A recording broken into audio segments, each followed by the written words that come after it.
Honourable union minister Shri Chirag Paswan ji, मंचासीन विद्वतगण, audience में बैठे सभी हमारे फूड बिजनेस से संबंधित और दूसरे सभी उद्योगपतियों और उद्योग कर्मियों को FSSAI की ओर से बेहद शुभकामनाएं इस आयोजन के लिए। और ये हमारा सौभाग्य है कि खुद मंत्री जी हमारे साथ आज मौजूद हैं।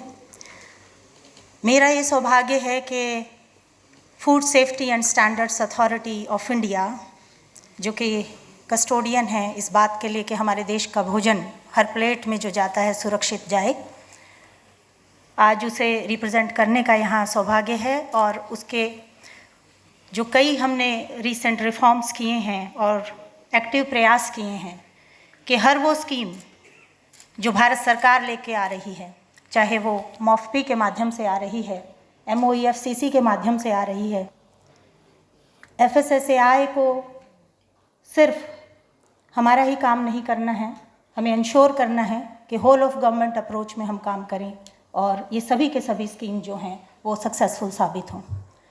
तो हमारे जो विवेक जी ने बताया कि हमने highest number of stakeholder consultation किया है, सर ये सच है। पिछले एक साल में हमने 47 का नंबर क्रॉस किया है सर।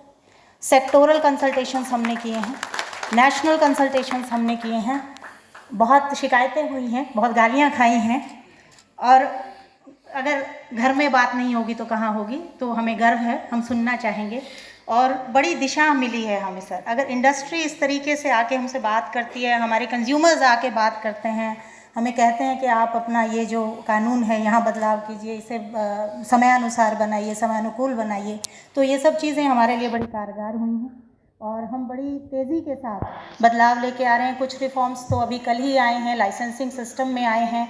एक हमने बड़ा बदलाव किया है कि अगर लेबलिंग पर हमारे कोई भी डिस्प्ले लेबलिंग रेगुलेशन में कोई भी बदलाव होते तो 365 दिन का समय रहता है आपको बदलाव लागू करने के लिए। तो ये एक बड़ी राहत है और ये दुनिया में सिर्फ भारत ने किया है, इस बात का हमको गर्व है। और मुझे एक और सौभाग्य है कि मैं भारत का प्रतिनिधित्व करती हूँ कोडेक्स कॉन्टैक्ट पॉइंट के तरीके से, SPS इंक्वायरी पॉइंट के तरीके से, दोनों फोरम्स पर, multilateral forums, codex Alimentarius commission जो कि विश्व का फूड कोड निर्धारित करता है, और WTO SPS प्लेटफॉर्म पर भी, जहाँ हमें जो फूड रेगुलेशंस दुनिया में अलग अलग देशों में अलग अलग रेगुलेशंस हैं, तो उनमें कोई विरोधाभास हैं और उन्हें हमें अपने देश के एक्सपोर्ट में कोई हमें दिक्कत आती है और वो चैलेंजेस जो हैं हमें वहाँ पर पेश करने होते हैं, उसमें भी सर हम आपको बताना चाहेंगे कि पिछले साल भारत ने SPS कमेटी में highest number of trade concern जो हैं पहली बार एक साथ जो हैं जमा किए हैं। इस बात के लिए SPS कमेटी ने सराहना भी की है, ऐसा हमें डिपार्टमेंट ऑफ कॉमर्स ने बताया, और ये बताता है कि हम अपने देश के एक्सपोर्ट को लेकर भी संजीदा हैं और हमारी कार्रवाई उसमें जारी है। कोडेक्स के जो प्लेटफॉर्म पर हमने एक बहुत बड़ा काम किया है, GFRS के मीटिंग्स को हमने कैसे इस्तेमाल किया है। रीजनल हमारे देश जो साउथ ईस्ट एशिया के देश हैं वो आते रहे हैं, पिछले 2 साल से हमारी शिरकत बहुत बढ़ गई है वहाँ पर, और हमने कुछ ऐसे डिस्कशंस करके और हमारा एजेंडा अपफ्रंट लगाया है कोडेक्स एलिमेंटेरियस कमीशन में भी और कोडेक्स एग्जीक्यूटिव कमेटी में, जो कि बड़ा स्ट्रेटेजिक प्लेटफॉर्म है। न्यूट्रास्यूटिकल्स को लेकर कोई स्टैंडर्ड्स कोडेक्स में नहीं है और भारत ने पहल की है कि हम एक डिस्कशन पेपर लेकर जा रहे हैं, और अभी NFSDU की जो अगली मीटिंग होगी उसमें भी हम लेकर जा रहे हैं। आपसे सहयोग अपेक्षित है। तो पूरे विश्व में क्या गाइडलाइंस उसके लिए होनी चाहिए उस पर हम काम कर रहे हैं सर। और ये क्यों ज़रूरी है, क्योंकि अभी एक जैसे अश्वगंधा का ही केस ले लेते हैं, न्यूट्रास्यूटिकल का महत्व, फंक्शनल फूड्स का महत्व बहुत है। अश्वगंधा को अगर आप अमेरिका में बेचेंगे तो डाइटरी सप्लीमेंट के तहत कवर होता है, तो वहाँ विरोधाभास कम है, सिवाय कि हम नाम अलग इस्तेमाल करते हैं रेगुलेशंस में।